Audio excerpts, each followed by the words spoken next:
The Birdwatch Ireland Nature Reserve in Newcastle in County Wicklow. They're open every day and it's a perfect place to go for a family outing. And details are on their website, birdwatchireland.ie. Yeah, it looks like you had a lovely day. Do you know out. what? I didn't know what to expect, and I was really surprised. And like families there, and there was kids with their bird books and their binoculars, and it was just great to see. And it's free. Everything there is to know about birds. But it's free. It's one of the few things that you can go to, and it's free. Now, last year, some 65,000 people in this country got rid of their private health insurance. It seems in this current economic climate, spiralling costs have trumped the need for peace of mind. It also raises the question of just what cover do we each actually need? Well, personal finance expert Carl Dieter joins us now to explain more. Good morning to you, Carl. Huge number of people giving up their health insurance because of spiralling costs. But do we actually need our health insurance?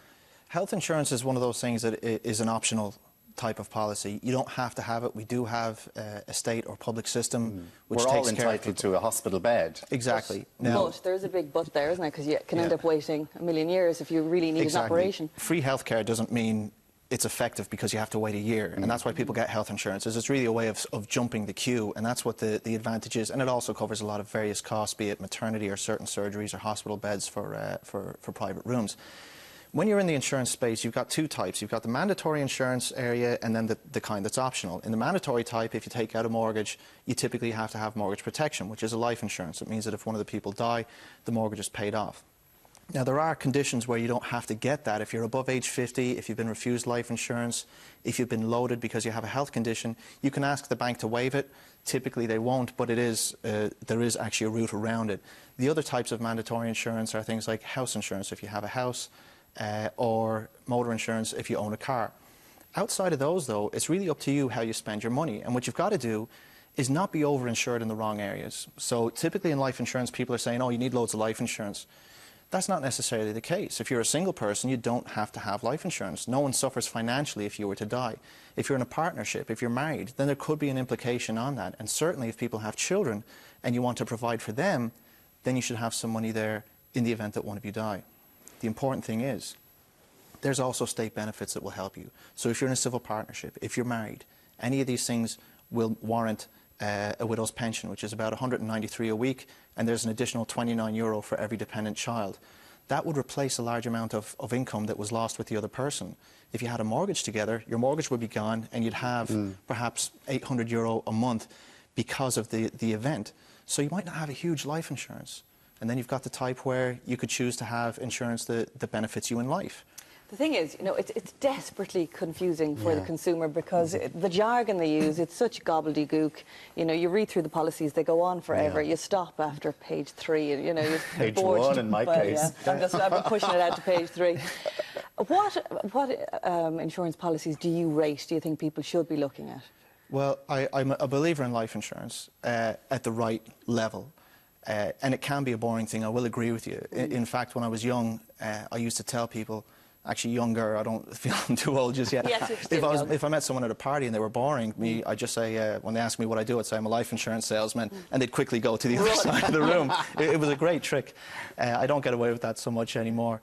Life insurance is appropriate if you have a debt, like a mortgage. Then there's things called specified illness, which means if you have a heart attack, cancer, a stroke, that it pays out a lump sum. Now, the conditions on that are very, very specific, and so if you don't satisfy it, you might not get your payment. And in that respect, I don't rank it as being in the level of being the best. I think health insurance is amongst the best because it covers lots of various eventualities, and again, it helps you skip the queue. And it's kind of, just to interrupt you there for a second, when we see the amount of people who stopped taking their health insurance, and then people who are sort of saying downgrading their health insurance because, like, the premiums are too high. And if they downgrade it and they still think, like, should they really check what they're downgrading to? Because what they've now got mightn't cover what they really need or what they think they want from it. Yeah, as a matter of fact, there's the Health Insurance Authority website, www.hia.ie, and that will show you the comparison between health insurances. And health is something that you simply can't take for granted, so you should know what you're buying. There are, however, other insurances like the Hospital Saturday Fund, which is kind of a cash plan to help you pay for various medical procedures. And a lot of people don't even know about that All they know is, oh, health insurance, you have to go to VHI. You don't. There's lots of choices out there. And what's permanent health insurance? Permanent health insurance would be one of the good ones, I think. It's something that works as a replacement income. So people think, what's your most valuable asset? And they say, oh, it's my house or some other thing. It's not. It's actually your ability. It's you. Precisely, And yeah. your ability to be able to provide. You tap dancing on the spot, getting the money in. Yeah. And if you lose that ability, you can enter serious financial difficulties. So permanent health insurance is something that will replace 75% of your income minus state benefit up until your retirement age. And people think, oh, well, that surely must be expensive. Well, it's not cheap, but you do get tax relief on it. And I did a quote for a 35-year-old male who would be a non-smoker on the average industrial wage of around 35,000. And for them to have a guaranteed 17,000 a year if they were unable to work for more than 13 weeks would only cost about €55 a month, less about €11. And will they pay this for the rest of their life? Well, up until you reach age 65, Oh, because well, after that, up you're to your retirement age. Exactly. So if you were 39 and you've been taking, how long do you have to take this out before you can go sick? Yeah. Get down to brass tacks. Yeah. The thing is, it actually does cover almost every eventuality. So you've got people who are healthy, their body is working fine, but they might have a mental problem like depression that stops them from working for a long time. It actually pays for that. But say, like, some people would know, I'm like maybe I'm slightly depressed, I've gone to the doctor about that.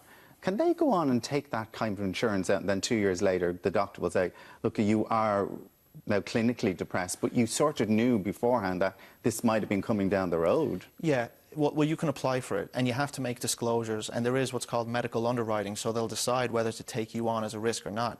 In that case, they might say, we're not going to cover you, or they say, we want a letter detailing if you've been on medication or what kind of steps were taken. If it was a case that you revealed that, and you did become fully depressed and unable to work, well, then you would be covered. If it was a non-disclosure where you never said anything, and in going through the claim process, they uncovered that you had problems in the past, then they'd probably reject it because you did lie on the application.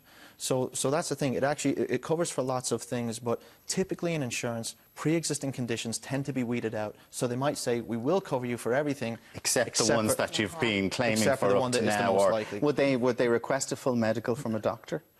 In the application process, sometimes what they'll do is you'll get a phone call from a qualified nurse and they ask you some questions. Other times it will involve a doctor visit. Different insurers work at different ways. Suffice to say, permanent health insurance, because it's good, tends to be stringently underwritten. And the only way that they can keep the price down is by making sure that they don't take on risks that have large payouts because they weren't doing their job diligently on the way into the plan. Yeah. Now, you don't rate them all. One of the ones you'd give the thumbs down to is repayment protection. That's a giant thumbs down, yeah. Why?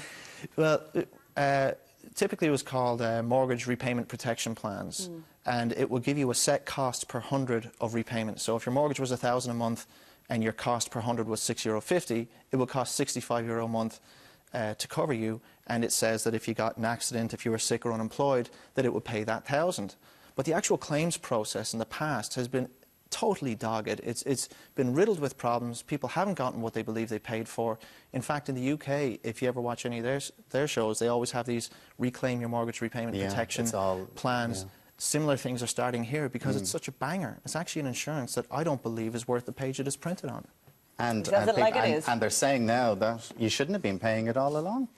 Precisely. Well, if you didn't ask for it. When you didn't ask for it, yeah. Yeah, sometimes banks would actually give people loans and they'd kind of stitch this in as an addendum that you had to have this in order to qualify for the loan.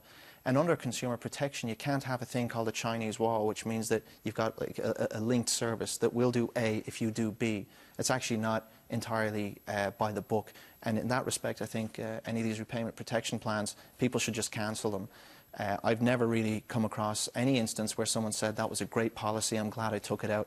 You're far better off with something like permanent health insurance, which in this instance is actually cheaper and would last until you're retired, because a lot of those plans will only pay for a year, or other things that they're just not linked to what happens in real life. OK, Carl, thanks for clearing up what is a very hazy area. Thank you very much. Coming up, we're going to find out how W.B. Yeats became Sligo's most famous adopted son.